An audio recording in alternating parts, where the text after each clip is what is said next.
दोस्तों, महाराणा प्रताप और उनकी वीरता के बारे में तो हर कोई जानता है, क्योंकि जब भी इतिहास में महाराणा प्रताप की बात आती है तो लोगों के दिमाग में हल्दी घाटी और महाराणा प्रताप की वीरता के किस्से घूमने लगते हैं। क्योंकि राजस्थान में महाराणा प्रताप एकमात्र ऐसे योद्धा थे जिनके नाम से अकबर भी कांपने लगता था, और महाराणा प्रताप ने कभी भी अकबर की अधीनता स्वीकार नहीं की थी। इसीलिए महाराणा प्रताप का जीवन काल संघर्ष के दौर से गुजरा था। इसलिए लोगों को सिर्फ उनकी वीरता के किस्से पता है, लेकिन आज हम आपको बताने जा रहे हैं महाराणा प्रताप की प्रेम कहानी के बारे में। दरअसल उनकी पहली रानी अजबदे और महाराणा प्रताप के बीच कुछ ऐसी दोस्ती थी कि महाराणा प्रताप अपने हर निर्णय में अपनी रानी का सहयोग लिया करते थे।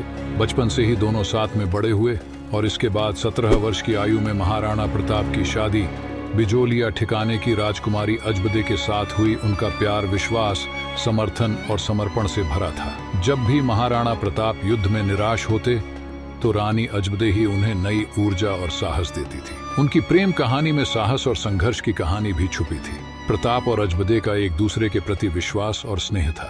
उनकी प्रेम कहानी में वफादारी और समर्पण का संदेश शामिल था। अजबदे का साथ दिन रात प्रताप के साथ रहना उनकी शक्ति का स्रोत बना रहा। इतिहासकार बताते हैं कि उन्होंने किस तरह से मुगलों को घुटनों पर ला खड़ा किया था, लेकिन इन खास फैसलों में उनकी रानी अजबदे ने उनका सहयोग किया था। वह हर समय महाराणा प्रताप के हर निर्णय में सहयोग करती थी। अजबदे को राजनीतिक मामलों का बड़ा ही गहराई से ज्ञान था। इसी के चलते महाराणा प्रताप अपने हर निर्णय से पहले अजबदे से विचार विमर्श किया करते थे।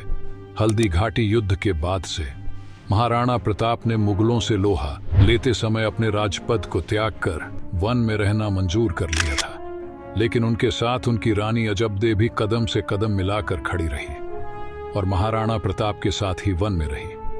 उन्होंने भी महलों का सुख त्याग कर प्रताप के साथ मुगलों की गुलामी स्वीकार करना नहीं चुना और उनके साथ रही।